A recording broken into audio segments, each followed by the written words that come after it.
She donated blood after a car crash. The mafia boss demanded to meet his savior. The highway outside Chicago was a ribbon of black glass, slick with a hard November rain.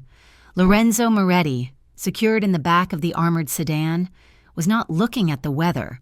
He was looking at the quarterly reports for the shipping terminals, the blue-white light of his tablet illuminating the hard planes of his face. He despised this part of the business, the numbers, the legitimate fronts, but it was necessary. The silence in the car was absolute, broken only by the rhythmic thump of the windshield wipers and the low, professional murmur of his driver speaking to the follow car. It happened so fast it defied thought. A sound like a cannonball striking steel, the world-bending shriek of metal. The armored truck that had been tailgating them for the last mile slammed into their rear quarter panel, executing a perfect pit maneuver at 80 miles an hour. The sedan, 3 tons of reinforced steel and ballistic glass, spun like a child's toy. Lorenzo felt the sickening lurch of physics taking over. The car went broadside, and the second truck, which had been waiting in the median, T-boned them. The impact was catastrophic. Lorenzo was thrown against his restraints, his head snapping back, connecting with the door frame with a sickening crack. The sedan flipped, once, twice. It skidded on its roof, a screaming, sparking wreck, before coming to rest in the muddy ditch, inside. There was only darkness, the smell of gasoline, and the sound of the rain hissing on hot, twisted metal.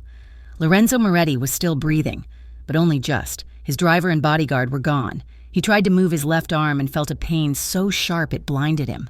Then, nothing. He was drowning in his own blood when his men from the follow car, their faces pale and furious after the firefight, finally cut him out of the wreckage. He's breathing, but barely. Get us to the county, now. Forget the private clinic. It's too far. They piled into the surviving SUV, tearing up the shoulder of the highway. Sirens they were not authorized to have screaming into the night. The emergency room at Chicago County Hospital was a special kind of hell on a Tuesday night. The surgeon, a woman running on 48 hours of no sleep and lukewarm coffee, took one look at the x-rays and the blood-drenched gurney, multiple internal injuries, severe cranial trauma, massive hemorrhaging. His pressure is non-existent, she barked at a nurse. He's AB negative. Get the blood bank on the line. If we don't get 30 units of AB neg plasma and whole blood into him in the next 20 minutes, he's dead. Go. In the hallway, Lorenzo's chief advisor, Rocco, a man whose tailored suit was now stained with his boss's blood, grabbed the surgeon's arm. You don't understand. You have to save him. The surgeon ripped her arm free. I understand perfectly. His blood type is one of the rarest on Earth. We have 2 units on hand. He needs 30. Unless a miracle walks through that door, your boss is going to die on my table. The miracle was sitting in the same waiting room, holding a cheap, beige-colored cloth to her right hand. Eliana Green had been waiting for 3 hours. A pressurized coffee pot at the diner where she worked had exploded, sending scalding water and grounds across her arm. It was a second-degree burn, painful and blistering, but in the triage of County's ER, it put her at the bottom of the list. She was so tired her bones ached. It was a deeper exhaustion than the double shifts. It was the soul-deep weariness of grief. Her younger brother, Liam, had died in this very hospital 6 months ago. He had insurance, but it was bad insurance, the kind that covered nothing. The debt collectors had already seized their mother's car. Now they were coming for the apartment. A nurse burst through the doors, her face frantic. We have a Code 1 trauma, bleeding out. We need AB negative blood, stat, anybody. Eliana looked up, her gaze dull. The noise of the ER faded. Liam had given her a keychain when she got her driver's license, a little plastic tag. On it, in chipped red letters, it said, in case of emergency, I am AB negative. He'd had the same one, the rarest blood. She stood up slowly, the nurse, already moving on, almost missed her. I am, Eliana said, her voice hoarse, barely a whisper. I'm AB negative. The nurse's head snapped around. She grabbed Eliana by her good arm. Are you sure? Have you donated before? Yes, I'm sure. Forget the burn, the nurse yelled to a passing orderly. Get her to the blood lab. Now. Eliana didn't protest. She let herself be led, pushed onto a donation cot, and felt the familiar sharp prick of the needle. She watched her own blood, dark and vital, fill the plastic bag. She didn't ask who it was for. She didn't care. She was just empty. She had failed to save Liam from the slow, crushing death of medical debt. Maybe she could save this stranger from a faster one. She was discharged an hour later, her arm bandaged, her head dizzy. She took the late-night bus back to her neighborhood, the donation cookie still untouched in her coat pocket. When she got to her apartment building, the cold hit her first, followed by the sick clench of fear. A bright pink piece of paper was taped to her door, the ink bleeding slightly from the rain. Final notice of eviction. You have 72 hours to vacate the premises. Eliana leaned her forehead against the cheap, painted wood. She couldn't cry. She was too tired to cry. She unlocked the 3 deadbolts and stepped inside the cold, dark apartment. Her phone buzzed on the kitchen counter, a cracked screen relic, a text message. It was from Travis, her ex-boyfriend, a man who still thought she owed him something. I know you got paid today. Eliana. You need to pay me what you owe. I'm coming by tomorrow for that laptop. If you're not there, I'll let myself in. She slid down the wall, pulling her knees to her chest, and finally let out a single, soundless sob. Miles away. Lorenzo Moretti survived the surgery. He lay in a private, guarded wing of the hospital, machines breathing for him, his body a roadmap of sutures and bandages. He remained unconscious for 4 days. Rocco sat by his bedside, never leaving. On the second day, he made a call to a hospital administrator whose child's gambling debts the Moretti family quietly held. The donor, Rocco said, his voice low. The AB negative. I need a name. That is highly illegal. Mr. Gallo. It violates every privacy policy. It is a matter of family gratitude. We want to send a thank you, a generous one. Find the name, or I will find your son's bookie. He had the name an hour later. Eliana Green, 26. Waitress at the Sunrise Diner. No criminal record. No connections. Just a mountain of medical debt from a deceased brother. Nobody. On the 5th day, Lorenzo's eyes opened. They were cloudy at first, then sharp. Rocco jerked awake from his chair. "Boss," he breathed, relief flooding his face. Lorenzo's throat was raw from the intubation. He tried to speak. Rocco gave him a chip of ice. "The ambush," Lorenzo rasped. "We're handling it. The Valenkos." "How?" Lorenzo motioned to his own broken body. Rocco explained. "The crash, the surgery, the blood. You were lucky, boss. A 1 in a million chance. A donor was right there in the ER. Same blood type." Lorenzo was silent. He was a man who hated chance. He hated luck. He hated debts he did not ask for. His world was built on control, on leverage, on transactions. This was chaos. "Who?" Rocco hesitated. "A civilian, a woman, Eliana Green. She's clean, a waitress, struggling, nobody." Lorenzo's dark eyes fixed on the ceiling. "Nobody saved my life." He pushed himself up on one elbow, ignoring the white-hot pain that shot through his ribs. "Find her. Bring her to me." Rocco stood, alarmed. "Boss, it's not safe. We haven't dealt with the Valenkos. We don't know who else is watching. We can't bring a civilian into this. Let me send her a check, a big one. She'll disappear." "No." Lorenzo's voice was quiet, but it was the voice that ended arguments and lives. "A check does not settle this. I will see the person whose blood is in my veins. I will look her in the eye, find her, bring her to my home, tonight." Eliana was in the middle of the lunch rush, her burned arm throbbing, her feet aching, her mind numb with the eviction notice. "Order up, Eliana, table 4 needs coffee. Where's that BLT, Sal?" the owner yelled. She was balancing 3 plates on her good arm when the bell over the diner door jingled. The whole diner went quiet. 2 men stood in the doorway. They wore black wool coats, perfectly tailored, that probably cost more than her brother's entire hospital stay. They were not here for coffee. They scanned the room, their eyes cold, missing nothing. They spotted her, the only waitress with a fresh bandage. They walked directly to her. Eliana's heart hammered against her ribs. Was this about Travis? Had he sent them? The taller one, with a streak of silver in his dark hair. stopped in front of her. "Eliana Green?" His voice was polite, but hard as marble.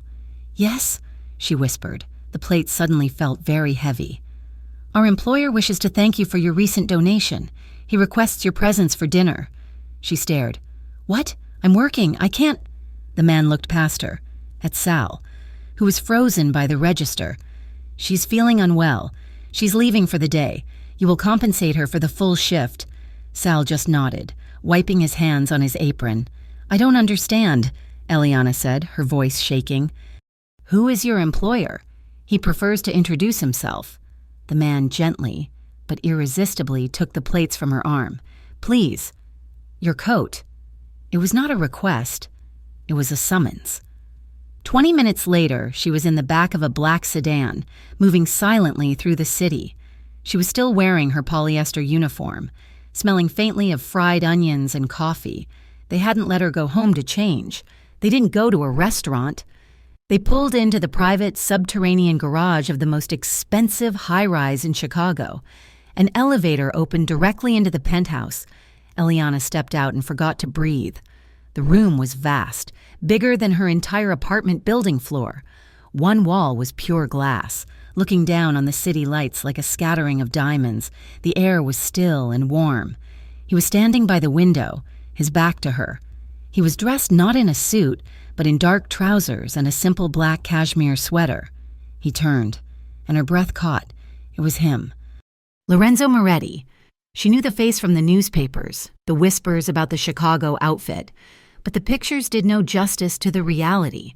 He was paler than she expected, and thinner from the hospital stay, a fresh scar, angry and red, cut down from his left temple, narrowly missing his eye, pulling the skin tight. He looked like a fallen angel, beautiful and broken and terrifying.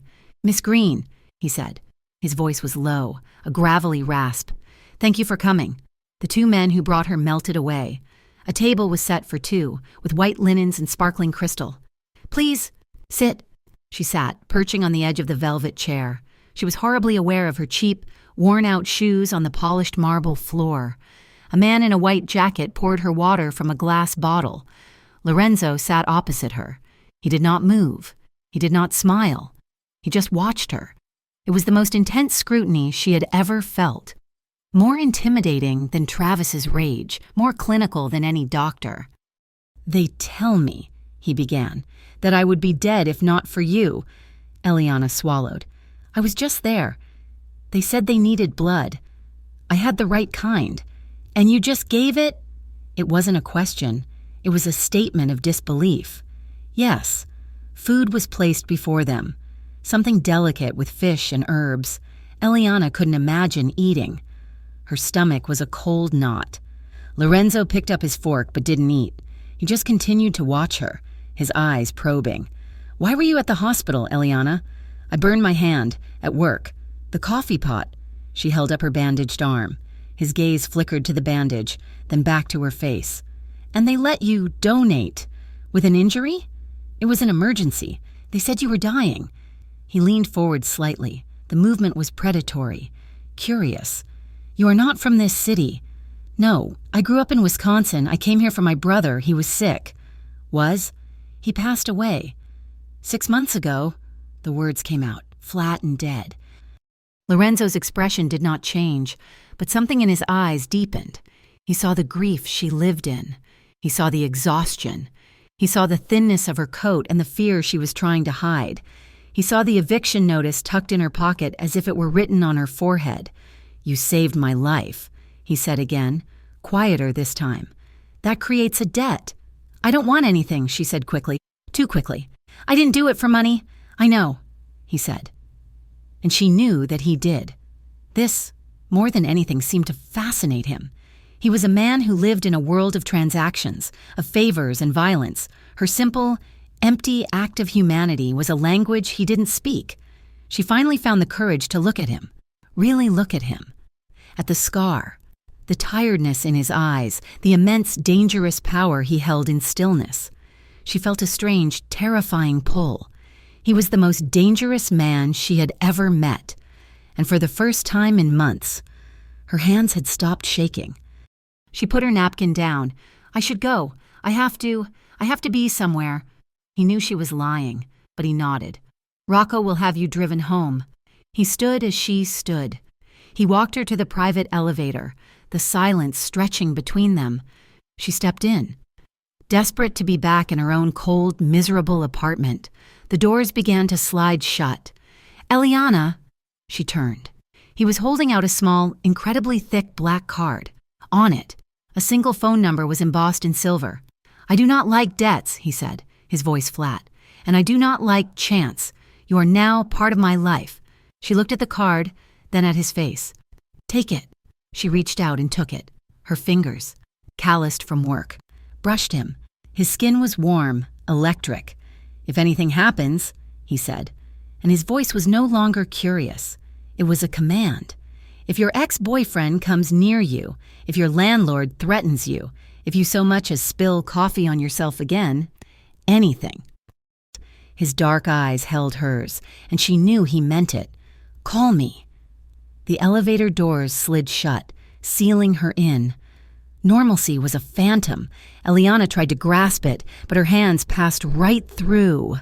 After the night at the penthouse, her cold water apartment felt like a cage. The pink eviction notice was still on the door, a glaring wound. She tore it down, her hands shaking, but the sticky residue of the tape remained. She went to work at the diner. The smell of frying bacon, which had always been a simple comfort, now just smelled of grease. The clatter of plates was too loud. The customers seemed dull, their complaints about coffee temperature petty and small. She had sat at a table worth more than her entire life, across from a man who commanded silence just by breathing. Now she was refilling ketchup bottles and wiping down counters. The black card Lorenzo had given her was a weight in her pocket. It felt heavier than her keys, heavier than her wallet. It was a small, sharp-edged promise of power that terrified her. She would look at the single, embossed number and feel a lurch in her stomach. It was a door she could not unsee. She resolved to throw it away, to forget the man with the scarred face and the impossibly dark eyes. She owed him nothing. He owed her nothing. The debt was paid. He had said so, but she couldn't throw it away. She tucked it inside her cracked phone case. Behind the cheap plastic, a secret. Life was a blur of double shifts. She was trying to scrape together enough money for a deposit on a new, cheaper, more miserable apartment before the 72 hours on the eviction notice ran out. She was exhausted, living on stale coffee and the adrenaline of fear. She came home late on a Thursday, after a 16-hour shift. The street lamp on her corner was broken, plunging the walkway to her building into near-total darkness. She fumbled for her keys, her shoulders aching. She didn't need the keys. The door to her apartment was open, just a few inches, a dark, yawning gap. Eliana froze. Her blood ran cold, colder than the November air. "Travis," she whispered. She pushed the door open. The metallic click of the broken lock echoed in the hallway. He hadn't just picked the lock, he had shattered the jamb. The apartment was destroyed. It wasn't just a robbery, it was a violation. The cushions on her threadbare sofa were slashed. The few pictures she had of Liam were torn from the walls, their cheap frames crushed on the floor. Her mattress was flipped. Her drawers were emptied. He had taken the two things she couldn't replace, her laptop, which held every photo she had left of her brother, and her phone. She sank to her knees in the wreckage. He had even taken the phone case, and with it, the black card. But he had missed the card. In his clumsy rage, it had fallen from the case. She saw it, half hidden under the overturned sofa, a sharp black rectangle against the dusty floor. She crawled over and picked it up. She sat there for a long time, in the cold, violated silence of her home, holding that card. The tears wouldn't come. It was a deeper feeling, a hollow, burning rage. She went to the police precinct. The fluorescent lights hummed, casting a sick, greenish glow. The officer at the desk looked bored. She explained, her voice trembling, about the break-in, the threats, her ex-boyfriend. The officer sighed, clicking his pen. "So you think it was him? Did you see him? He texted me. He threatened me. He took my laptop. It's a domestic issue. Miss, You'll have to file a report for the stolen items for your insurance. Here's a form." "You're not going to find him?" she asked, her voice cracking. "He kicked in my door. He threatened me. Unless you have a restraining order or there's evidence of physical assault, you just have to fill out the form. He'll probably show up in a day or two wanting to apologize. They always do." Eliana looked at the officer. At the smudged "Protect and Serve" poster on the wall behind him, the police would do nothing.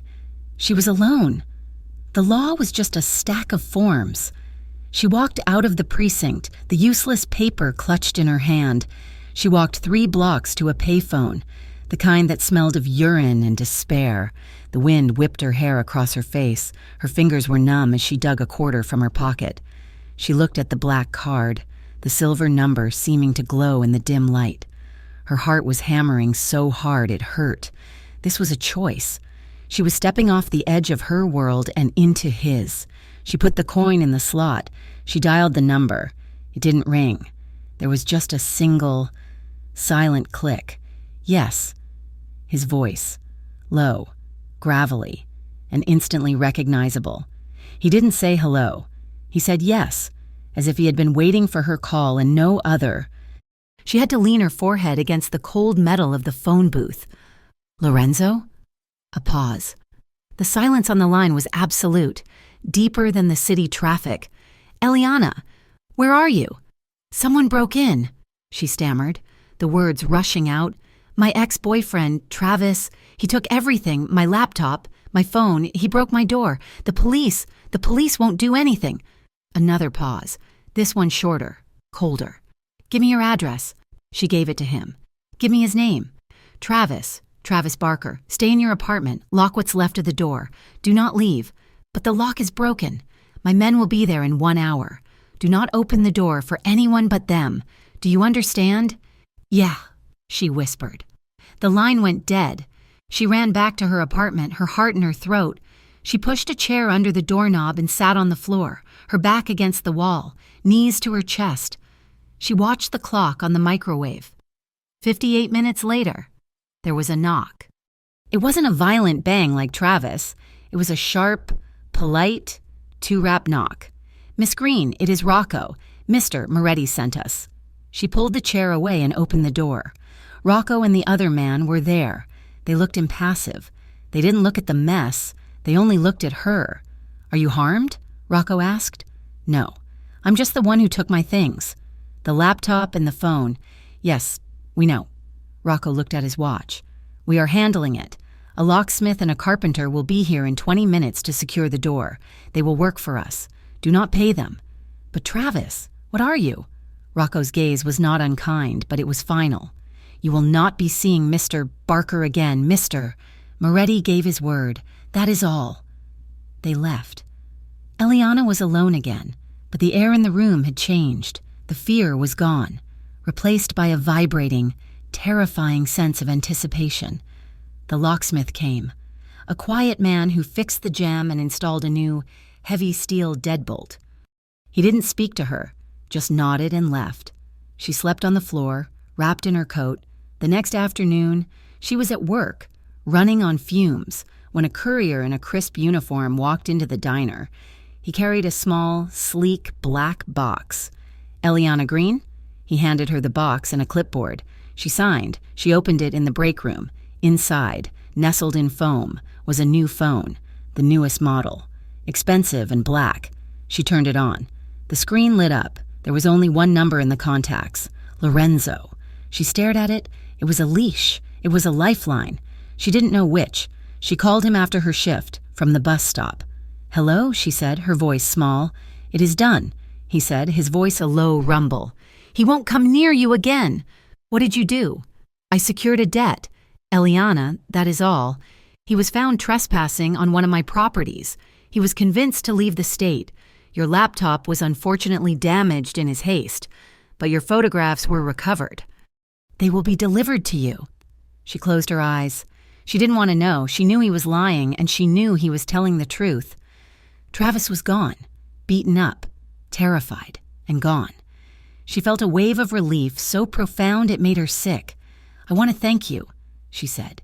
"It is not necessary. Yes, it is. I want to, in person. She needed to see him, to understand the man who could move the world with a single phone call. The line was quiet. My car will be outside your apartment in an hour. This time, she went home first. She changed out of her uniform and into her only nice pair of black pants and a faded blue sweater. She brushed her hair. She looked at herself in the cracked bathroom mirror. She looked tired, poor, and scared. But she wasn't the same woman she was yesterday. The penthouse was exactly as she remembered, silent, vast, and looking down on the world. Lorenzo was waiting for her, standing by the wall of glass. He looked better. The scar on his temple was healing, fading from angry red to a pale pink. He wore dark trousers and a soft gray sweater. He had dismissed his guards. They were alone. You didn't have to come, he said. Yes, I did. Thank you. Lorenzo, for the phone, for everything.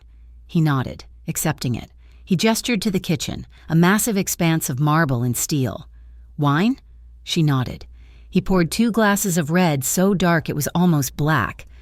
He handed one to her. His fingers brushed hers. It was like a small, static shock. They didn't sit at the formal dining table. They stood by the island, the city lights spreading out below them. You should not be living there, he said. It was a simple statement of fact. It's all I can afford. Since then, Liam... He watched her over the rim of his glass. Tell me about him. Your brother. No one had asked her that. Not in months. People avoided the subject, as if grief were contagious. She started to talk. She told him about Liam, about his stupid jokes, his love of old movies, the way he always took care of her even though she was the older one. She told him about the sickness, the endless hospital bills, the insurance that was a lie, and the horrible, septic powerlessness of watching him die by inches. Lorenzo listened. He did not interrupt. He just listened, his dark eyes never leaving her face. He was a perfect container for her grief. When she finished, her voice thick, she wiped a tear from her cheek. I'm sorry. I shouldn't... You don't care about that. I do, he said, his voice quiet. I lost a sister. Elena, she was 19. Eliana looked up, shocked. What happened? She was in the wrong place, with the wrong person. Someone who was an enemy of my father's. He looked away from her, out at the city. His jaw was a hard line. I was supposed to be watching her that night. I was young. I was stupid. I went to a meeting. I was late. He looked back at her. The pain in his eyes was so old and so deep it stunned her. It was the same pain she carried, just a different shape. I was not there, he said. I will not fail to protect someone again. Eliana understood. She was not just a donor to him. She was given a second chance. The air in the room was too thick. She felt the pull again. That strange, dangerous current. I think I need some air. She slid open the heavy glass door to the balcony. The wind was fierce at this height, cutting and cold. It whipped her hair back from her face and stole her breath. She gripped the railing, the cold metal biting into her palms. The city was a galaxy of sound and light at her feet. She heard him step out behind her. He didn't bring her a coat. He just stood beside her, a dark, solid presence in the screaming wind. They stood in silence for a long time. The wind tangled her hair, whipping it across her face, stinging her eyes. You are cold, he said. I'm fine. He moved, not toward the door, but toward her. He was close enough that she could feel the heat radiating from his body, slowly, as if not to spook her. He raised his hand. His movements were deliberate, precise. He didn't touch her skin. He just gathered the strands of her hair that were flying in her face, his fingers brushing her temple, tucking the hair behind her ear. His hand lingered, his thumb resting for a bare second on the curve of her cheekbone. She turned her head to look at him. He was so close. She could see the faint lines at the corners of his eyes, the exact texture of his skin. His gaze was intense, searching, holding her completely still. He was not asking a question. He was waiting for an answer. She didn't move away. She didn't breathe. He leaned in. The last few inches were agonizingly slow. His lips brushed hers, a tentative, feather-light question. It was just a touch. warm and impossibly soft. Eliana's eyes fluttered shut. A small sound escaped her, half sigh, half sob. Her hand came up, not to push him away, but to rest on his chest, her fingers clutching the soft cashmere of his sweater. It was all the invitation he needed. His other hand came up, his palm cupping the back of her head, his fingers tangling in her hair. He tilted her chin up, and this time, his mouth claimed hers. It was no longer tentative. It was urgent. It was a kiss full of the grief they shared, the violence he held back, and the desperate, aching loneliness she had lived with for so long. His lips were firm, demanding, and she met his urgency with her own. It was too much. The height, the wind, the power of him. It was overwhelming. She was drowning. She pulled back, breathless, her hands pushing lightly against his chest. "I can't," she whispered, her voice shaking. She was confused. She wanted this, and it terrified her. Lorenzo's eyes were black. His pupils dilated. His chest was rising and falling heavily. His jaw was tight, his control absolute, but she could feel the tremor in the hand he still had tangled in her hair. "I have to go," she said, embarrassed, turning away from him. "I'm sorry. I shouldn't have—" She fled, pulling the balcony door open and walking quickly, almost running, to the elevator. "Eliana!" His voice stopped her. She turned. He had not moved from the balcony. He was a silhouette against the city lights. "I am not Travis Barker," he said, his voice flat. "I will not take what is not given." He let her go. He watched the elevator doors close, his fists clenched at his sides, his jaw set so hard it ached. He was still on the balcony when Rocco entered, 2 hours later. "Boss," Rocco said, his voice clipped. "We have a problem. The Valenkos. They know about the blood donor." Lorenzo turned slowly from the glass. "What do they know?" "They know she's AB negative. They're calling her your savior. They think she's your only weakness." Lorenzo's face was stone. "And?" Rocco hesitated. "And our source inside their organization. He says the leak is not just a rumor. It's real. It's inside your own family. And they are actively targeting Eliana Green." The new phone was a cold, smooth stone in Eliana's pocket. It felt alien. Her old, cracked phone had been a part of her. This new one was a symbol of her connection to Lorenzo, a connection she had run from after that night on the balcony.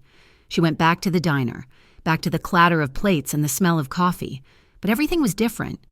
Every customer who lingered too long, every car that idled by the curb, made her jump. The world felt thin, as if she could see the danger moving just beneath its surface. She was wiping down the counter after the lunch rush when the new phone buzzed.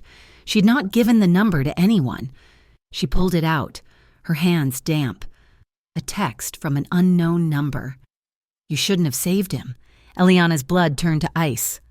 She stared at the words, her breath catching in her throat. It was a sick joke. It had to be. Some kid who had spoofed her number. She deleted it, her thumb shaking, and tried to put it out of her mind. But the next day, a second message came. The blood debt must be paid, in full. This was not a joke. This was a threat. She felt a cold dread settle in her stomach, a feeling she hadn't had since the darkest days of Liam's sickness. She didn't reply. She didn't know who to tell.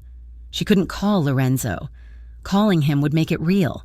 It would be an admission that she was tangled in his world for good. She tried to pretend it wasn't happening.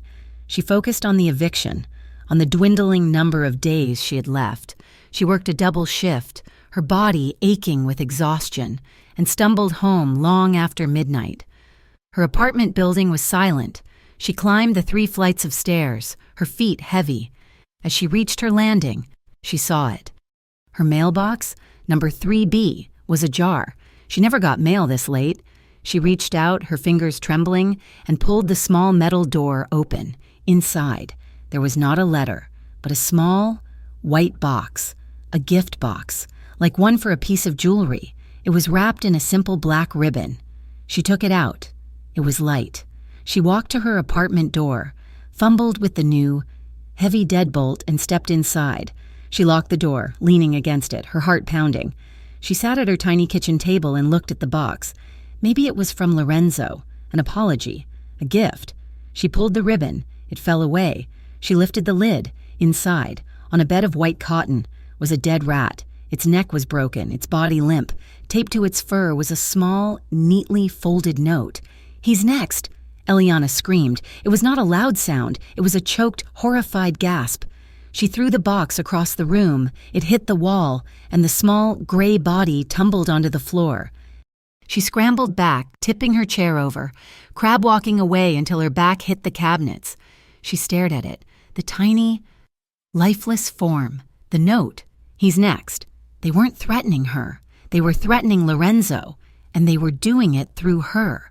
She ripped the new phone from her pocket. Her fingers were so numb she could barely unlock it. She hit the single contact. Lorenzo. He picked up on the first ring, his voice low and awake. "Eliana, oh God, in my mailbox," she sobbed, the words tumbling out in a hysterical rush. "A box. There was a rat, a dead rat. Lorenzo. It said the note said, 'He's next.'" The line was silent, but it was a heavy, coiling silence. She could hear him breathing, a single, controlled inhale. "Where are you?" he asked. His voice was dead calm. It was the calm of a storm's eye, a place where all the surrounding violence was held in perfect, terrible balance. "My apartment. I'm in my apartment." "Pack a bag, one bag, your essentials." "The photographs of your brother? Leave everything else.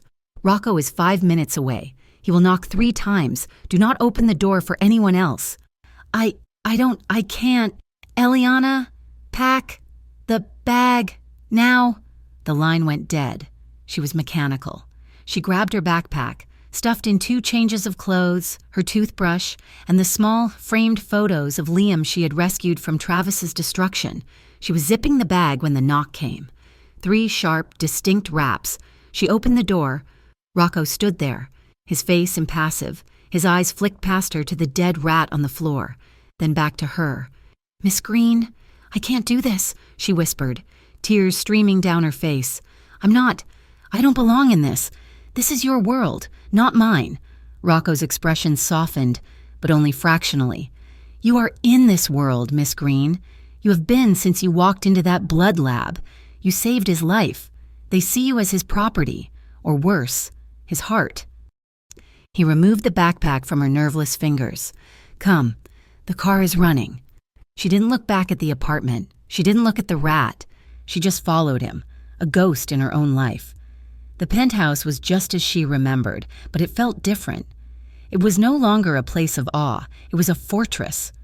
The air was thick with tension. Lorenzo was standing by the window, his back to her, a phone pressed to his ear. He was not in a sweater. He was in a sharp suit, the jacket off, his white shirt stark against the night sky.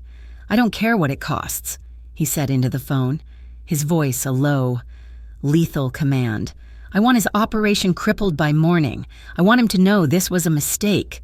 He hung up and turned as she entered. He looked at her, his eyes sweeping over her, checking for injuries, his gaze lingering on her tear-stained face. "You will stay here," he said. It was not a request.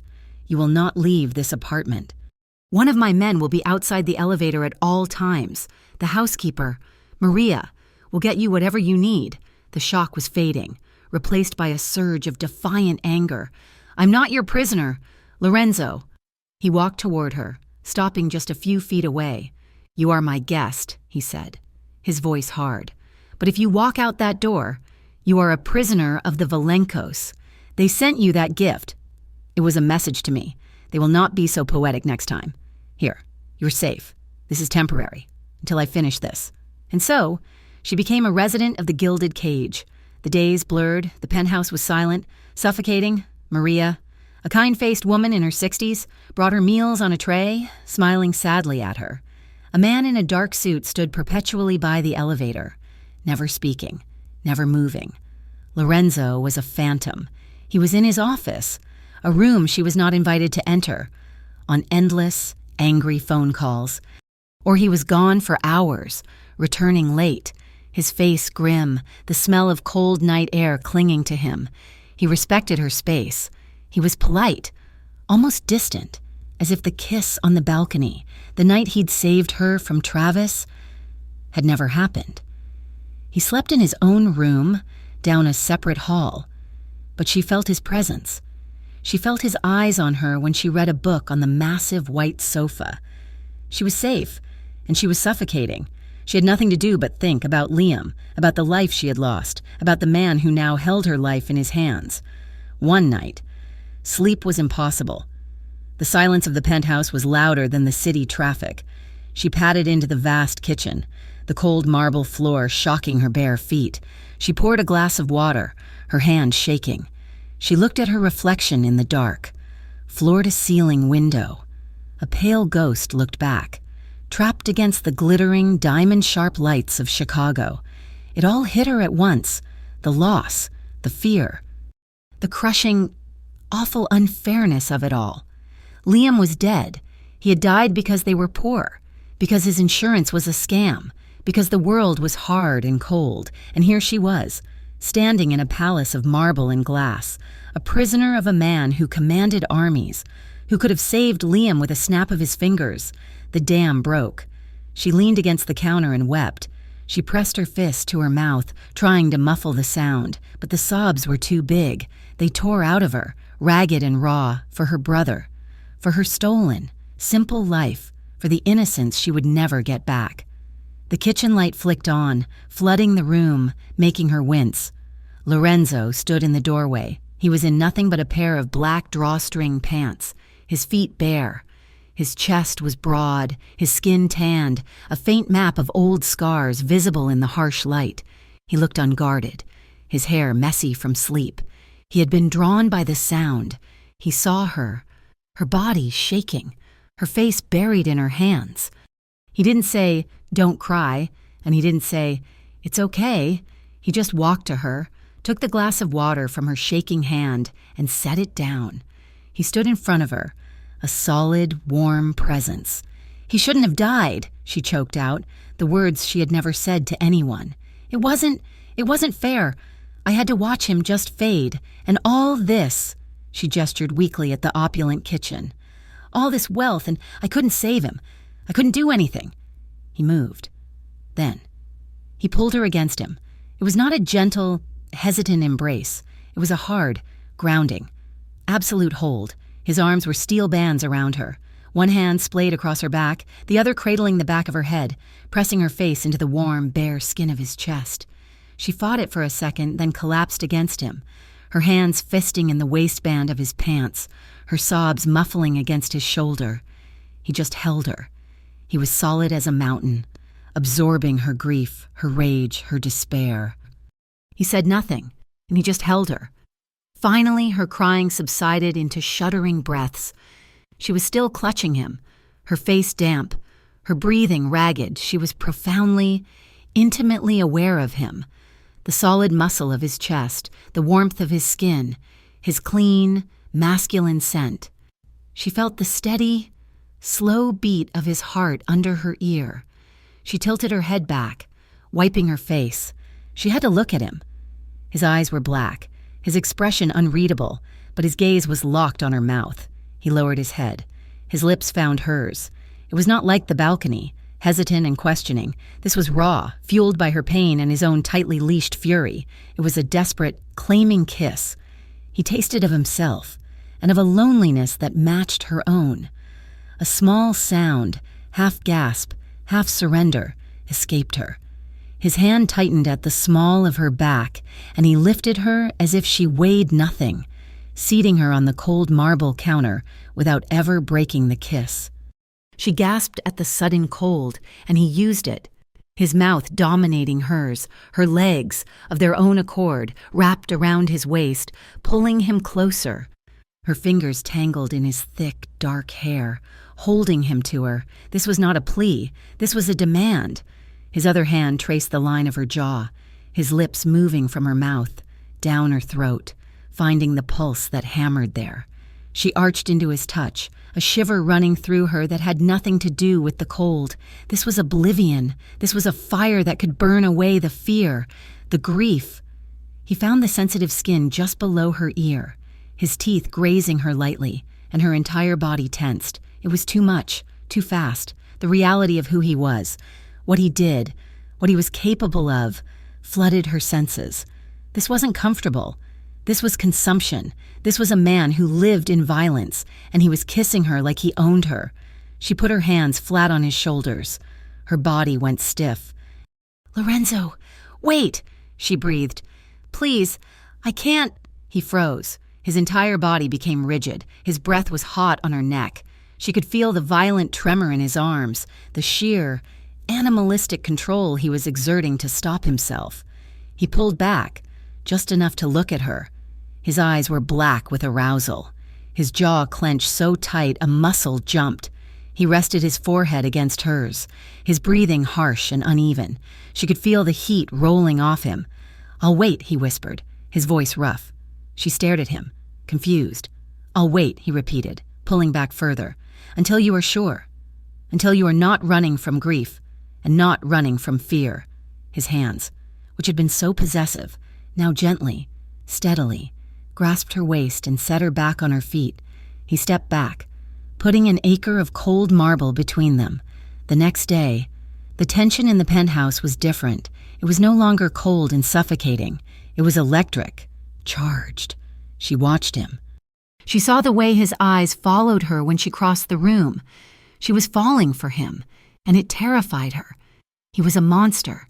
He was her protector. He was both. That evening, Maria served them dinner at the massive formal table. Lorenzo was in a suit again. They ate in silence. The only sound the clink of silver on porcelain. Eliana couldn't stand it. She had to know. She put her fork down. "How many?" she asked, her voice barely a whisper. He looked up, his gaze sharp, assessing. "How many? What? Eliana?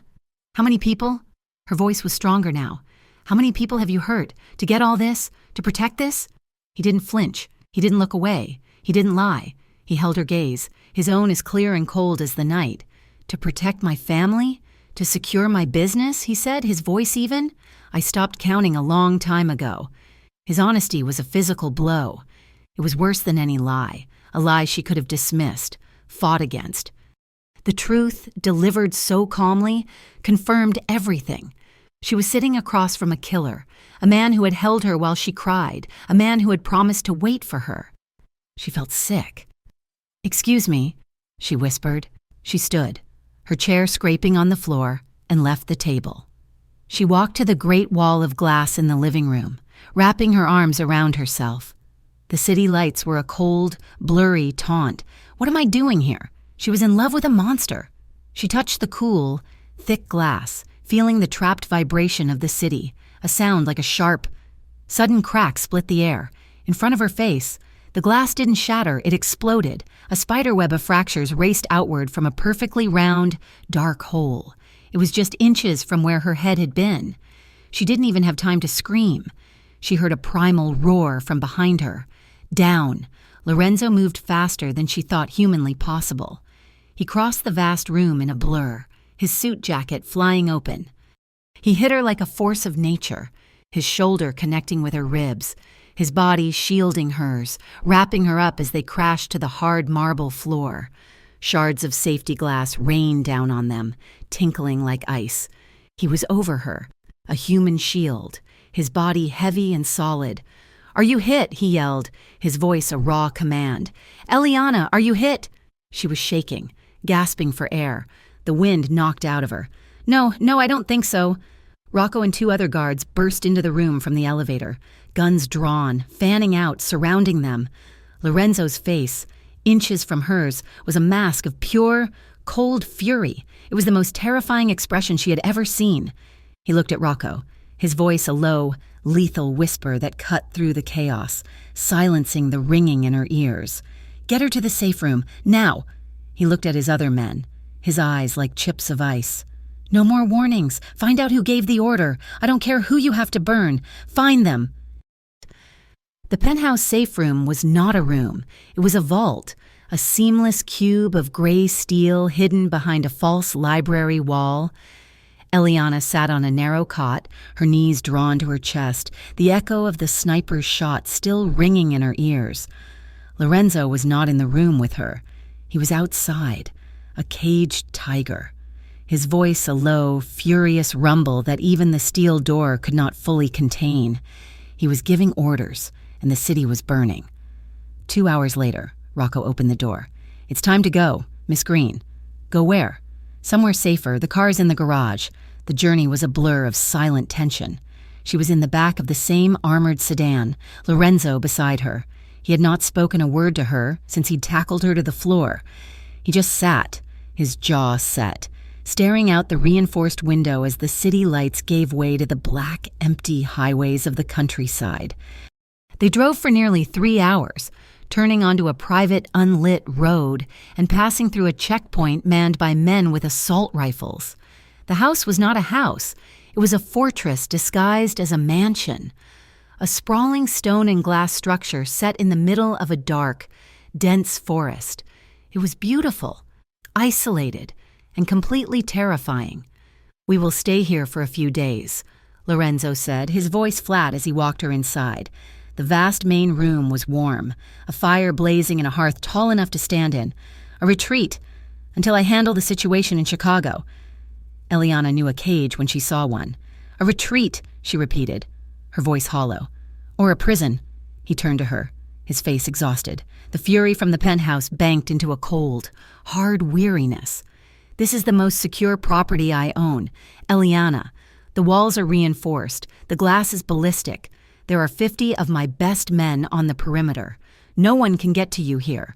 No one but you." His eyes held hers. "No one but me."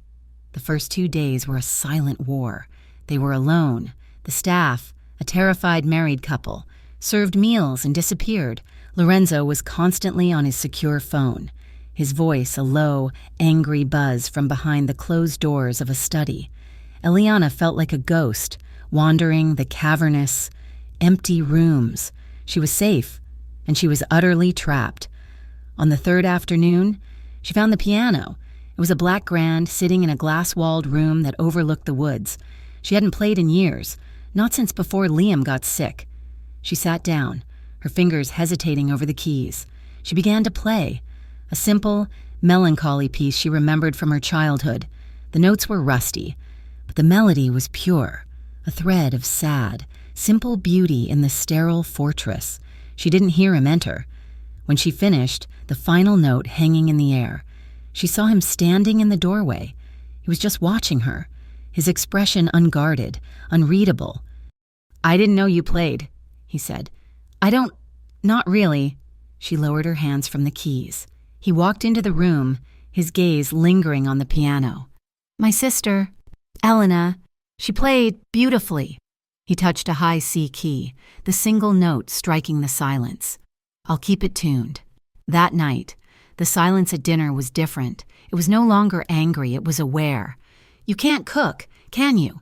she said, pushing the perfectly prepared, catered food around her plate. He looked up, surprised. "What?" "Cook, with fire. Food." A shadow of a smile touched his lips. "I have not had the need." "Tomorrow," she said, a challenge in her voice. "You're going to cook. For me." He stared at her. Then, to her utter shock, he nodded. "Fine." The next evening, the kitchen was a disaster. He stood in the magnificent stainless steel room, wearing a borrowed apron, a look of profound concentration on his face as he stared at a pan of sizzling garlic. "It's browning," she said, trying not to laugh. "It's supposed to brown," he growled. "Lorenzo, it's black. It's on fire." He cursed, pulling the pan off the heat, a plume of acrid smoke filling the air. He looked at the smoking wreckage of the pasta sauce, then at her. She was biting her lip, her shoulders shaking. "It is not funny. Eliana." She let out the laugh, a real, bright sound that shocked them both. "It's terrible. You're terrible at this." He looked at the pan, then at his own blackened hands, and a low, rusty sound rumbled in his chest. It was a chuckle. He was laughing. "It seems I am." They ate cereal for dinner, sitting on the kitchen counter like teenagers, their feet dangling. She saw him then. The man behind the reputation, the man who missed his sister, who couldn't cook, who was trying so hard to protect her that he was forgetting how to be human. The next day, they walked in the woods. 2 guards followed, 100 yards back, their black forms moving like shadows among the trees. The air was cold, smelling of pine and damp earth. "Why are you here?" she asked quietly. "You could be in Chicago, running your war. Rocco could watch me." He stopped, picking up a flat stone and sending it skipping across a creek. "The war is being handled, and Rocco is not the one they're trying to provoke." He looked at her. "They almost killed you. I almost got you killed. I will not leave you again." That night, the storm came. It was not a gentle rain. It was a violent, lashing assault. The wind howled, and the rain hammered against the ballistic glass. Eliana lay in her massive bed, the sound of the thunder like artillery fire. She couldn't sleep. The house felt too big, too empty. She patted down the dark hall. His bedroom door was open, the bed untouched. She found him on the main patio, standing in the heart of the storm. He was soaked to the skin, his black shirt and trousers plastered to his body, the rain streaming from his hair. He was staring into the black, wind-torn woods, a statue of pure, self-inflicted misery. She slid the heavy glass door open, the wind ripping it from her hand and slamming it against the wall. "Lorenzo!" she screamed over the gale. He didn't turn. She ran out into the rain, the cold hitting her like a slap. "What are you doing? Are you insane? Get inside!" "You should have let me die on that table, Lydia," he said. His voice was dead, swallowed by the storm. "Your life would be yours. You would be free." "I don't want to be free if I'm dead," she yelled, grabbing his arm. He was like marble, cold and unmoving. "The bullet missed. Lorenzo, I'm alive, but you won't be if you stand out here all night." "This is my fault," he ground out, finally turning to face her. His eyes were dark, haunted pits of guilt. "That bullet, the rat, Travis, everything, I put this on you. I brought this filth into your life. And you're the one keeping me safe from it," she cried, her hands fisting the front of his wet shirt. "You can't protect me if you're dead. Now come inside." She pulled him, her entire body straining. He was a dead weight, lost in his own guilt. "Lorenzo, please." Her plea broke the spell. He looked at her, soaked and shaking, her thin nightgown transparent, her face pale in the flashes of lightning. He let her lead him, his heavy, waterlogged steps following hers. She dragged him into the master bathroom, a room of steam and marble. She grabbed a thick white towel from the warmer and threw it at his chest. "Dry off," she commanded. He just stood there, dripping, his eyes fixed on her. "Damn it," she muttered. She took the towel and began to dry his face, her movements rough, angry. She scrubbed at his hair, his neck, his shoulders. "You're a child, a big, stupid, guilty child, pacing in the rain." "What good does that do?" Her anger softened as she worked, her hands slowed, her touch becoming gentle. She was drying his face, her thumbs brushing the water from his scarred temple. He was just letting her. His guard was completely down. He looked broken, lost. "Eliana," he whispered, his voice hoarse. He captured her wrist, his hand cold from the rain. "I'm here," she said, her voice dropping. He looked at her, his dark eyes searching hers, seeing past the fear, past the anger, to the woman who had laughed over burnt eggs. "I told you I would wait," he rasped. She held his gaze, her heart hammering in time with the storm outside. She brought her free hand up to his face, her palm resting against his cheek. His skin was cold, but he was warming under her touch.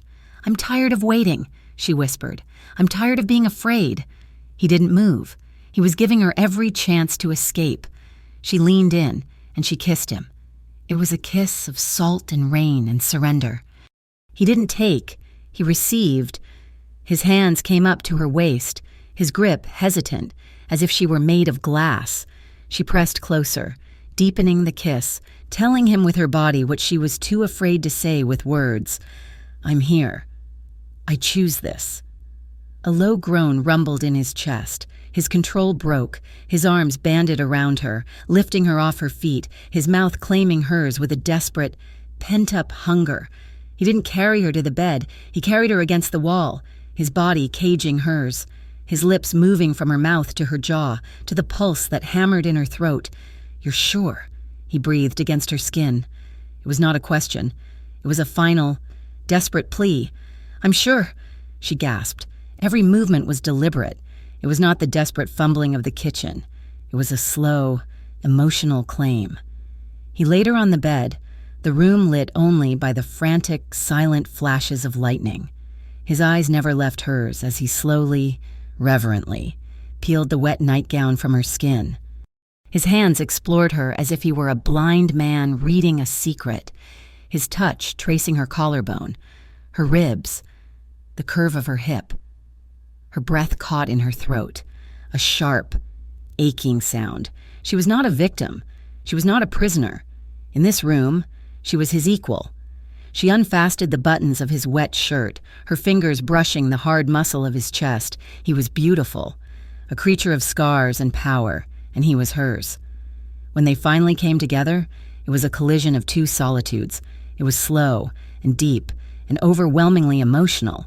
He moved with a restrained power that made her entire body tremble.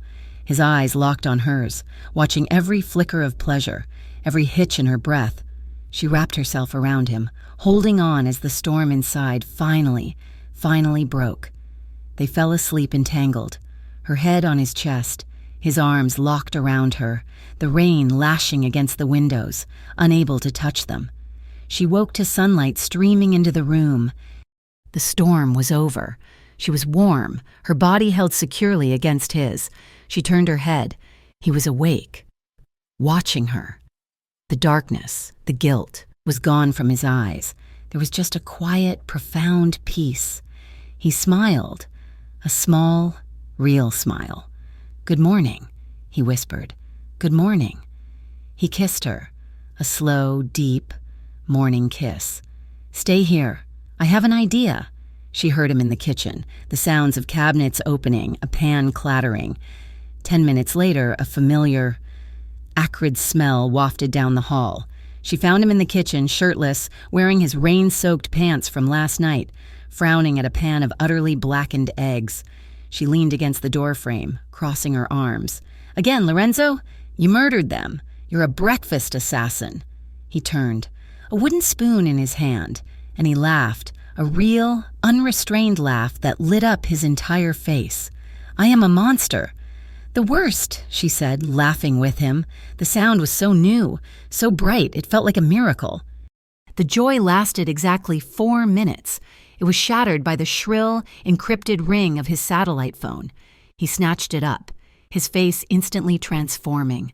The laughter, the peace vanished. The boss was back. Yes, he listened, his body going rigid. "Where? No. Do not bring him to the city. Bring him here, to the barn. Now." He hung up and looked at her. "Get dressed. Stay in the main house. Do not, under any circumstances, go outside." "Lorenzo, what is it?" "We found him," he said, his voice flat and cold as ice. "We found the mole." She watched from the living room window. A black SUV pulled up. Rocco and 2 other men dragged a young man out. He was terrified, pleading, his face bruised. Eliana recognized him. He was young, maybe 20. She'd seen him in a photograph in Lorenzo's study, his arm slung over a younger Lorenzo's shoulder. They dragged him into the large, separate barn used for equipment storage. Lorenzo followed, his face carved from stone. The barn doors slid shut. Eliana sat for hours, staring at those doors. She heard nothing. There were no screams. That, somehow, was worse. Just before sunset, Lorenzo returned. He walked into the living room, his clothes unchanged, but his hands, she saw him washing them in the kitchen sink, scrubbing them raw. "It was Antonio," he said, his back to her. "My father's brother's son. My cousin." Eliana felt sick. "He's just a kid," Lorenzo said, his voice hollow. "The Valenkos found out he had gambling debts. They paid them. They owned him." He turned to her, his eyes dead. "He confessed everything." He walked over to her, his movements stiff. "The plan wasn't just to warn me. The sniper was a test, to see how I would react, where I would take you." He cupped her face, his hands still cold. "The plan is to kidnap you. Eliana, to take you. They know I will tear the city apart to find you. They want to break me, mentally, physically, and they were going to use you to do it." The world tilted. The next morning, the estate was no longer a retreat. It was an armed camp. Guards were visible, patrolling in pairs, semi-automatic weapons held openly. The house was locked down. The beautiful, peaceful cage was now just a cage, the intimacy of their night, the laughter of the morning. It all evaporated under the harsh light of reality. Eliana felt it, a cold dread. She was the target. She was the liability. She found him in the study, staring at a satellite map of the estate's perimeter. "So this is my life now?" she asked, her voice shaking. "I'm the bait? I'm the thing everyone is hunting to get to you?" She wrapped her arms around herself. "Am I just your weakness now, Lorenzo?" He turned, his face a mask of cold fury. He crossed the room in 2 strides, grabbing her wrist. His grip was hard, not gentle, not meant to be. It was a chain, locking her to him.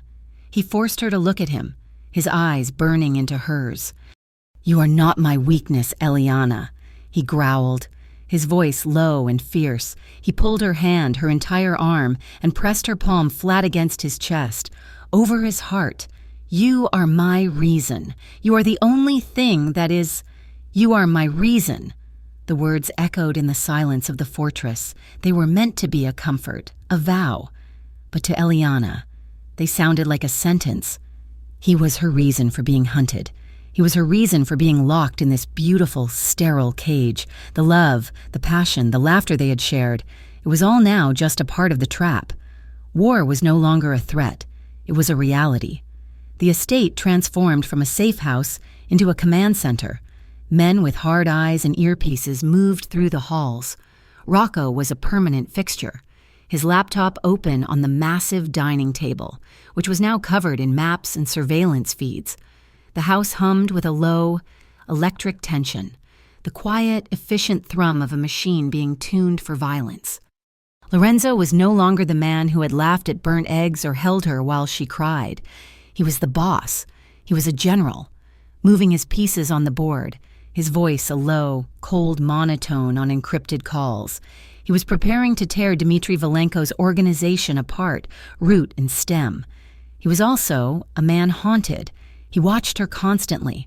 He would stand in the doorway of the living room while she tried to read, his gaze so heavy it felt like a physical weight.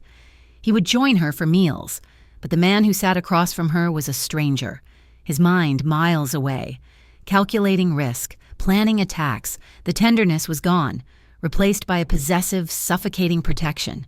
He had given her a gift the day after the sniper attack, before they left the city. A simple, delicate silver bracelet. "So I always know you are safe, for why?" he'd said, fastening the clasp. It was light on her wrist, but now it felt like a manacle. She knew what it was, a tracker. She lasted 3 days in this new, cold reality. 3 days of watching him plan a war in her name. On the 4th night, she found him in the study, staring at a feed from a drone that was circling high above a Valenko warehouse in the city. "I can't do this. Lorenzo," she said, her voice quiet but shaking with a cold. Hard anger she hadn't known she possessed. He didn't turn. "You don't have to do anything, Eliana. You just have to stay safe. I will handle this. Handle this." She stepped into the room, her hands clenched. "This is not handled. This is my life, and you've taken it. I'm not a person anymore. I'm a target. I'm your reason. I'm the thing you hide in a box while you go and hurt people." He turned slowly. His face was a mask of exhaustion and control.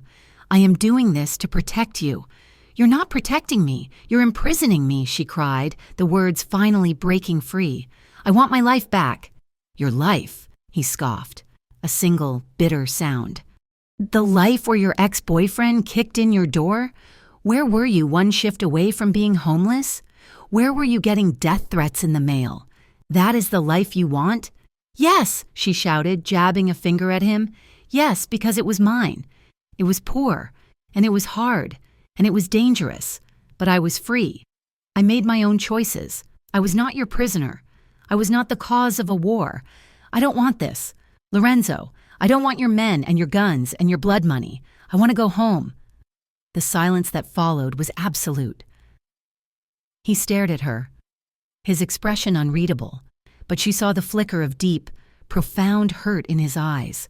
He had offered her his entire world, his protection, his heart, and she was throwing it back in his face. "There is no home to go back to," he said, his voice dangerously soft. "Dmitry Valenko knows your name. He knows your face. He knows where you lived. You walk out that door. You are dead before you reach the main road." "Then let me be dead," she sobbed, the anger breaking, revealing the raw terror beneath. "At least I'd be free. I can't live like this. I can't be the woman who caused all this. I don't want to be your weakness." He crossed the room, his movements slow, deliberate. He didn't grab her. He didn't yell. He stood in front of her, his hands at his sides, his shoulders slumped. The general was gone. It was just the man, broken and pleading. "Do not say that," he whispered. "Please, just wait. Give me time. I am setting a trap for him. I'm planning a decoy mission tonight to draw his forces out of the city. I am hitting 3 of his warehouses. It will draw his attention. It will cripple him. When he is weak, when he is reeling, I will end this. I will end him." He raised his hands, his fingers brushing her arms. "Just stay with me. A few more days, until it is safe. That is all I ask. Then if you still want to leave, I will let you go. I will give you a new life. Anywhere you want. I will let you go." She saw the cost of his words. She saw what it took for him to say them. She was his reason, and he was offering to let her go. She nodded, a single, jerky motion. "A few more days," she whispered, "until it's safe. Until it's safe," he repeated, relief washing over his face. He pulled her into a hard, desperate hug. "It will be over soon. Mia cara, I promise." That night, the house was a hive of activity. Lorenzo was in the command center, the dining room, with Rocco and a team of specialists. The decoy mission was launched in 1 hour.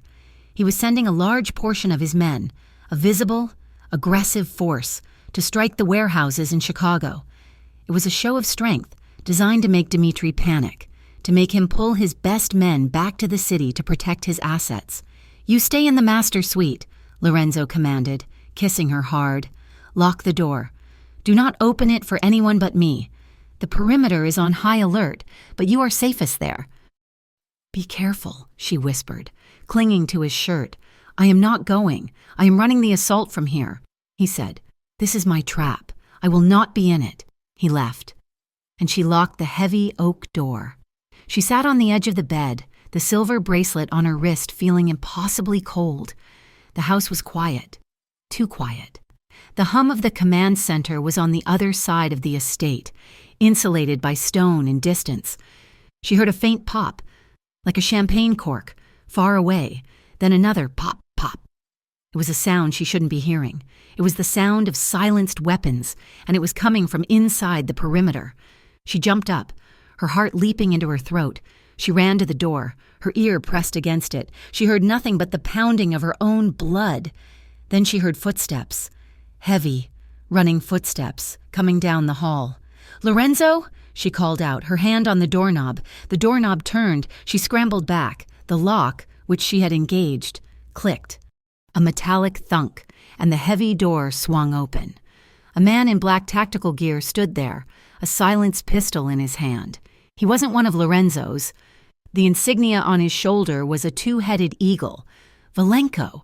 She screamed, a high, thin sound. He lunged for her. He was fast, professional. He clamped a gloved hand over her mouth, his other arm banding around her waist like steel. She fought, kicking, biting at his glove. A sharp pain bloomed in her neck, a needle prick. The world dissolved, turning instantly to black. Lorenzo stared at the feed. The decoy mission was a success. 2 of the warehouses were burning, but Rocco, his face pale, was holding an earpiece to his own ear. "Boss," Rocco said, his voice strained. "We have a problem. The perimeter just went dark. All 24 men in the west sector. Their trackers are dead. No communication." Lorenzo's blood ran cold. The decoy wasn't Antonio. He told them. He didn't wait for an answer. He was running. He ran from the command center, down the long marble hall to the master suite, his gun in his hand. He didn't need to hear the silence. He already knew. He slammed into the door, finding it wide open. The room was empty. The The bed was undisturbed. The window to the patio was shattered, on the floor. Just inside the broken glass lay a single, bloody scarf. It was the one she had worn on their walk in the woods. He picked it up. The blood was still wet. A sound, inhuman and raw, tore from his throat. It was not a yell. It was a sound of pure, unadulterated agony. He had failed. He had locked her in a room and told her she was safe, while he walked into a trap that was set for him. He turned, a hurricane of rage. He swept the lamp from the bedside table, sending it crashing into the wall. He tore the framed pictures from the dresser, his hands bleeding from the broken glass. He roared her name, a desperate, broken sound. "Eliana!" Rocco and his men found him standing in the wreckage of the room, clutching the scarf, his body shaking with a fury so profound it was silent. "Get me the tracker," Lorenzo whispered, his voice a venomous hiss. "Get me the signal from her bracelet, now. Find her, or by God, every man in this room will die before the sun comes up." Eliana woke to the smell of rust and stale water. Her head was pounding, a thick, drug-induced hangover. She was sitting, her wrists and ankles tied to a heavy metal chair. Her arms were raw from the rope. She was in a vast, dark space. The only light came from a few bare bulbs hanging from a steel girder ceiling, casting long, sick yellow shadows. A warehouse. "Ah, the angel is awake." A man stepped out of the shadows. He was tall, with pale, almost translucent skin, and blonde hair slicked back from a high forehead. He was handsome in a cruel, sharp way. He wore an immaculate, expensive suit. This was Dmitri Valenko. "Lorenzo is occupied," Dmitri said, circling her chair like a shark. "He sent his dogs to bark at my door, while I walked into his house and took his prize." He crouched in front of her, his pale blue eyes clinical, curious. "He thinks you are his angel, his savior, the woman who carries his blood. I must admit, I am disappointed. You are very plain." Eliana's head was throbbing, but her mind was clearing, fueled by a sharp, cold terror. Dmitri smiled. "He killed my cousin. Did he tell you that? A business dispute. He has grown arrogant. He thinks he is untouchable. He needs to learn. He needs to feel pain. And you." He reached out, tracing her jaw with a single, manicured finger. "You are his pain." She recoiled from his touch, her skin crawling. "We will wait," Dmitri said, standing up and brushing his hands. "He will come. He will come alone, or he will come with his army. It does not matter. He will come, and he will beg, and then I will kill you in front of him." He looked at her, his head tilted. "Let's see if angels bleed." Eliana stared at him, her heart hammering against her ribs. She felt the rope on her wrists, the cold of the warehouse. She thought of Lorenzo's face, the way he laughed at the burnt eggs. She thought of his promise. "I knew you'd come." Her fear coalesced into a single, burning point of defiance. She spat in his face. The action was so unexpected, so sudden, that Dmitri froze. A glob of saliva ran down his pale, perfect cheek. His blue eyes widened, then narrowed into slits of pure, reptilian hatred. He didn't move. He just nodded to one of his guards, a mountain of a man standing nearby. "Teach her, but do not break her. I want her to be able to scream." The guard stepped forward and backhanded her. The blow was brutal, snapping her head to the side, exploding a starburst of white-hot pain across her cheek. Her lip split, and she tasted the metallic tang of her own blood. She gasped, her vision swimming, tears of pain stinging her eyes, but she did not scream. She turned her head back, her chin high, and stared at Dmitri, her eyes blazing with a hate that matched his own. She would not scream. She knew he would come. Lorenzo stared at the red, pulsing dot on the tactical tablet, the warehouse, an abandoned shipping depot by the river. It was the worst possible tactical location. One way in, one way out, a perfect kill box. "Boss," Rocco said, his voice grim. "It's a trap. He wants you to come. He has the high ground. He'll have snipers." "He has Eliana," Lorenzo said, his voice dead. He was loading a magazine, his movements fluid, precise. He was no longer the raging man from the bedroom. He was a surgeon. He was dead. "We go in hard. We go in fast. No quarter, no survivors," Lorenzo said, chambering around. "Rocco, You take the east wall. I'm going through the front. Kill everything that is not her." The assault was not a battle. It was a detonation. 2 black SUVs, driving without lights, slammed through the chain-link fence. Before the guards on the roof could even register the breach, they were dead, taken out by Rocco's snipers. Lorenzo kicked open the main warehouse door. It was chaos. Gunfire erupted from everywhere. The sound, a deafening, physical thing that shook the metal walls. Lorenzo didn't duck. He moved forward, his pistol in one hand, a submachine gun in the other, a whirlwind of controlled violence. He was a shadow, moving through the shadows, and every man he passed fell. He saw her. She was across the room, tied to the chair. Dimitri was behind her, using her as a human shield, a pistol to her temple. "Stop!" Dimitri screamed, his voice high and panicked. "Stop, or she dies now!" Lorenzo froze. The shooting stopped, replaced by a terrible, ringing silence. Lorenzo stood in the middle of the warehouse, his men fanned out behind him. "You are a fool, Lorenzo!" Dimitri yelled, his arm tight around Eliana's throat. "You came for her. You value this nothing more than your life." "Let her go, Dimitri," Lorenzo said, his voice calm, his guns held at his sides. "I will let her go, in pieces." Dimitri laughed, a high, thin sound. "Watch, Lorenzo. Watch your reason die." He was just talking, buying time. Lorenzo saw the slight shift in his stance, the tightening of his grip. Eliana saw it too. She saw Lorenzo's eyes, locked on her. She saw the infinitesimal nod he gave her. She did the only thing she could. She threw her entire body weight backward, driving her head into Dimitri's face. It was not enough to stop him, but it was enough to surprise him. His head snapped back. His grip loosened. His shot went wild, the bullet screaming into the rafters. It was all the time Lorenzo needed. One shot. Not from Lorenzo, but from Rocco. On the far wall, the bullet took Dimitri in the side of the head. He collapsed, dead before he hit the floor. Silence. Eliana was shaking, staring at Dimitri's body. Lorenzo was moving. He dropped his guns, his hands shaking, trembling so violently he could barely function. He ran to her, pulling a knife from his boot. He cut the ropes on her wrists, his hands fumbling, nicking his own skin. "Eliana, Kara, look at me!" She looked up, her face bruised, her lips split. She was sobbing, great, gasping, silent sobs.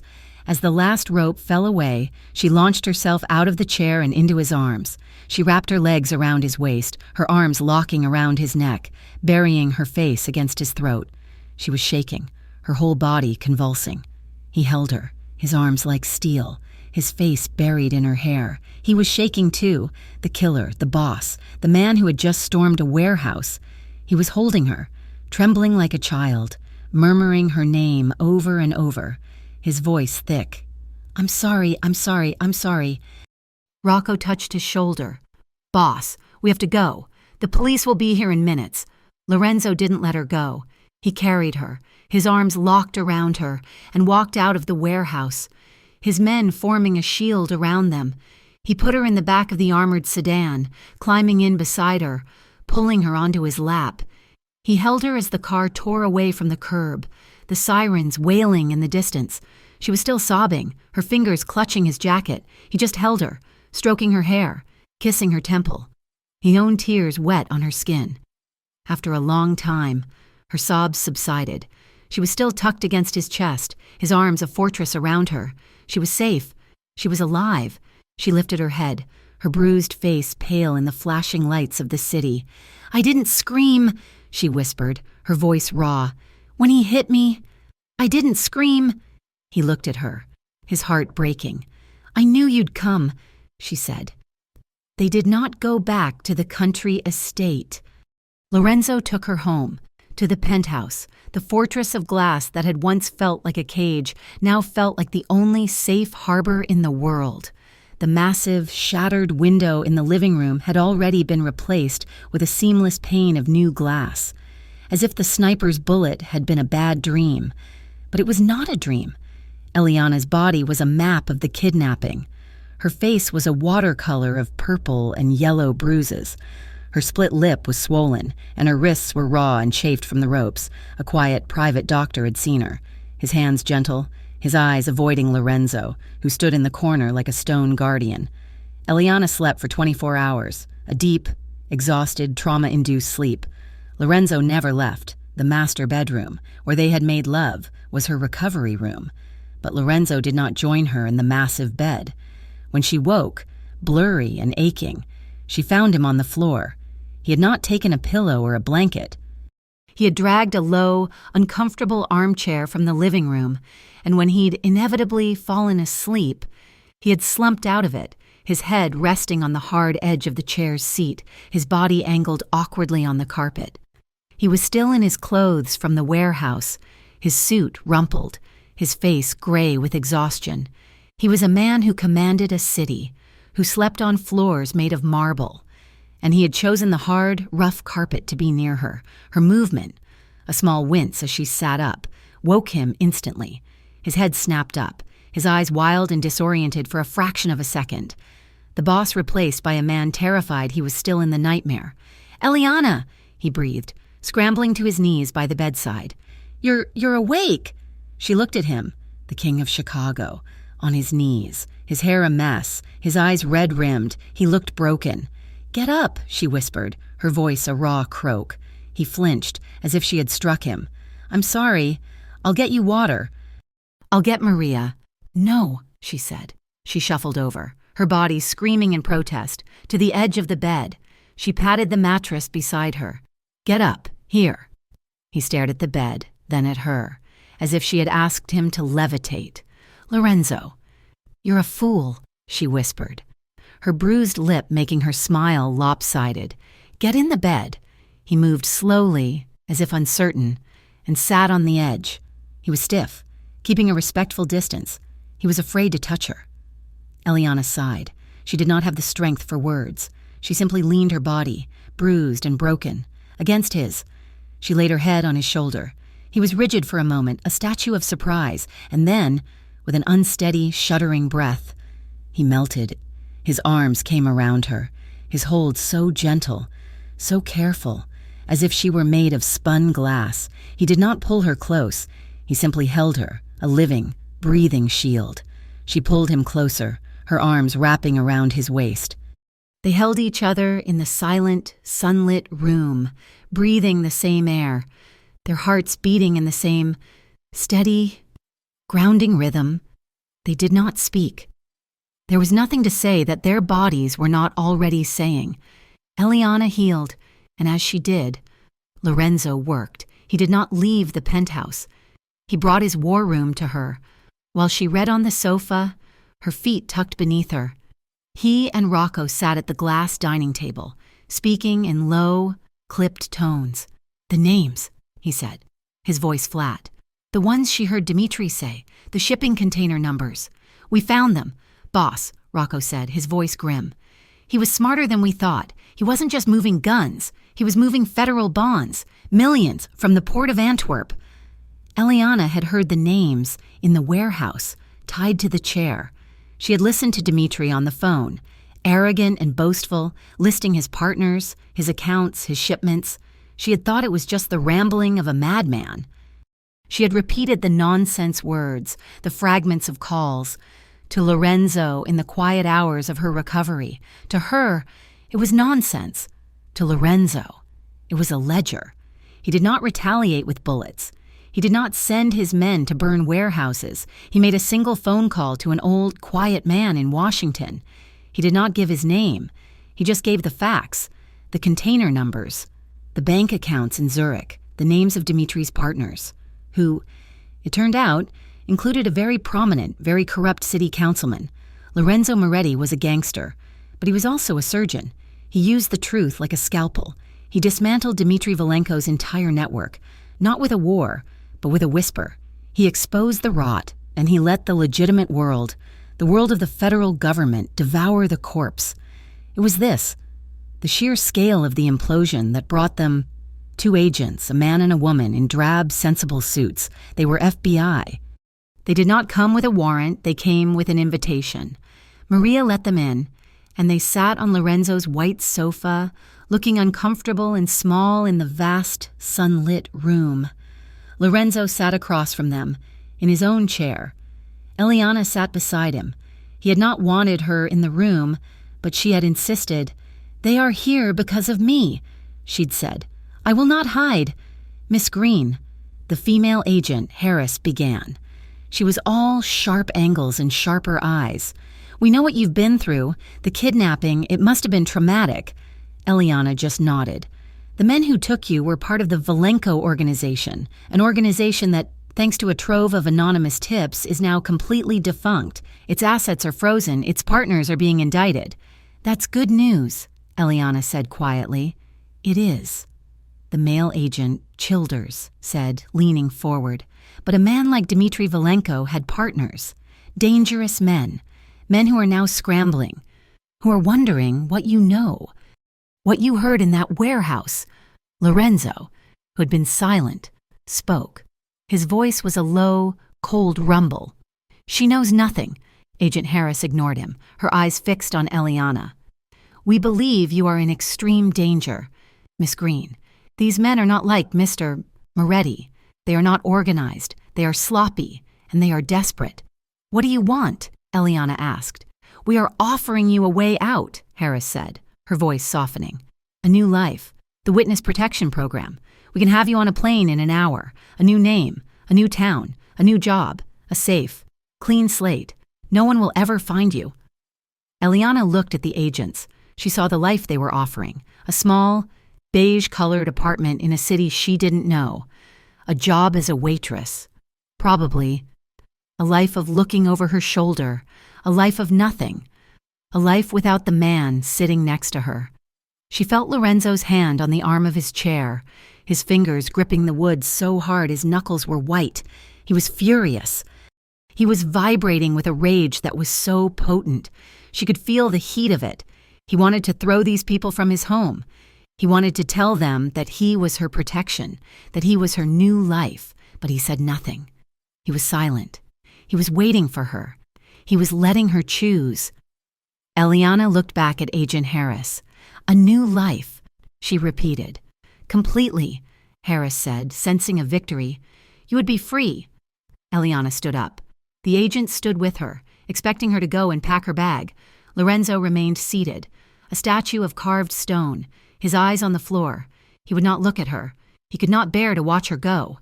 "No, thank you," Eliana said. Harris's smile froze. "Miss Green, I don't think you understand." "I understand perfectly," Eliana said, her voice clear and strong. She had not known her own mind until this very second. "You are offering me a cage, a safe, clean, empty cage. I've been in a cage. I'm done with cages." She turned to Lorenzo. He looked up, his eyes wide, disbelieving, a fragile hope dawning on his face. "I'm not leaving," she said, speaking to him, to the agents, to the world. Agent Childers was sputtering.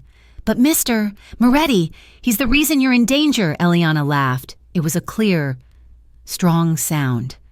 "Mr. Moretti is the reason I am alive. He's the reason I am standing here." She walked to the agents, her hand extended. "Thank you for your offer. Maria will show you out." They left. Defeated and confused, their briefcases clutched in their hands, the elevator doors chimed, and they were gone. The penthouse was silent. Eliana turned to Lorenzo. He was still in his chair, unmoving, watching her as if she were a mirage, a vision he had conjured from his own desperate need. You stayed," he whispered. "I stayed," she said. She walked to him, kneeling on the floor in front of his chair. "Why?" he asked, his voice raw. "I am what they said. I am the danger. I am the reason that life was safe." "It wasn't life," she said. "It was just surviving. I'm done surviving. Lorenzo." She looked at him, at the man who had slept on her floor, who had let her go, who had been willing to lose her forever rather than imprison her. She took his hand. "You are going to let me go. I will not make you a prisoner. Eliana, I will not be the man who takes your choices. If you want to go, I will set you up. I will protect you. From a distance." He choked out, the words costing him everything. "Lorenzo," she said, her voice soft. "My old life is gone. Travis, the diner, the debt. It's all gone, and your old life, the one where you were alone, the one of pure revenge, that's gone. Too, you have a choice. We can be new together." She saw the tears well in his eyes, the man of iron undone. "You gave up your enemies for me," she whispered, her voice thick. "You could have destroyed them with your own hands, but you gave them to the law. You gave up your war. I won't disappear from you." He took her hand, the one he was holding, and brought it to his chest. He pressed her palm flat against his shirt, placing it directly over his heart. She could feel the strong, steady, frantic beat beneath her hand. "You saved my blood," he said, his voice cracking. "But you did not just save my blood. Eliana, now you carry my life." He pulled her up, his mouth finding hers. It was not a kiss of passion, or grief, or desperation. It was a kiss of profound, staggering relief. It was a kiss of coming home. That night, they did not fall into bed. They found each other. It was not a storm. It was a slow, quiet dawn. In the bedroom, lit only by the 1,000 lights of the city they had both claimed, there was no fear. There was no hesitation. His hands, the hands that had taken lives, were unspeakably gentle. He undressed her slowly, his eyes locked on hers, worshipping every inch of her, the bruises, the scars, the paleness of her skin. He kissed her split lip, so softly she barely felt it. He kissed the raw skin on her wrists. He kissed the scar on her arm from the coffee pot, the first day, the day it all began, and she, in turn, touched him with a trust that was absolute. Her fingers traced the healed scar on his temple, the old, faded scars on his chest. She was not afraid of his past. She was not afraid of who he was. When they came together, it was a quiet, intimate vow. It was a promise made not in words, but in the language of a shared, steady breath. It was two broken, lonely people, a mafia boss and a waitress, finding a home in each other. Their eyes locked, their bodies finally, truly in peace. They fell asleep tangled in the sheets, his heart beating against her back. 6 months later, the Liam Green Foundation for Patient Aid held its first inaugural gala. The ballroom of the fanciest hotel in Chicago was filled with the city's elite.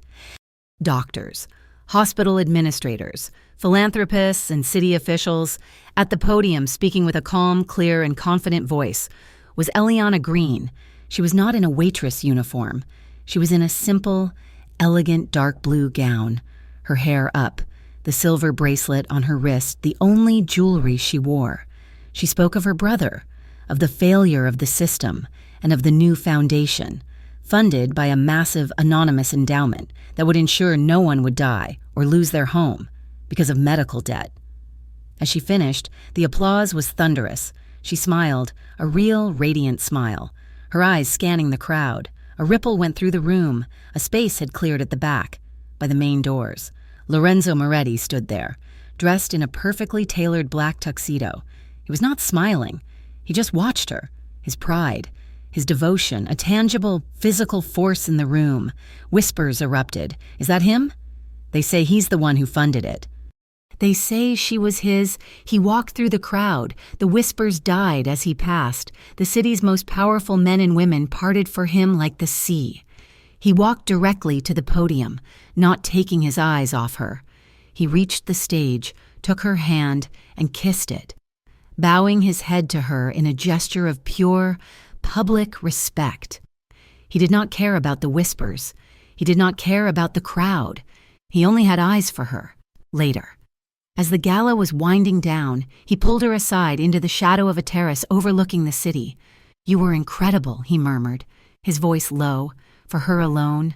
"We were incredible," she corrected, smiling, leaning her head against his chest. "We're doing good, Lorenzo. You are doing good," he said. He tilted her chin up, his gaze intense, his love for her so bright it almost hurt to see. "You saved me. You, with your good heart and your AB negative blood." He kissed her, a deep, promising kiss, right there in the open for the whole city to see if they dared to look. He pulled back, his lips brushing hers as he murmured the words that were his new and final truth. "I lived because of your blood. Now I live for you." Thank you for listening to this story. We hope it captured your heart. We love hearing from you. So please, let us know in the comments where you're listening from. It's always amazing to see how far our stories travel. If you enjoyed this, please consider subscribing to our channel, Mafia Romance Stories, for more tales of passion, danger, and love. And finally, what did you think of Lorenzo and Eliana's journey? Share your thoughts in English. We read every one.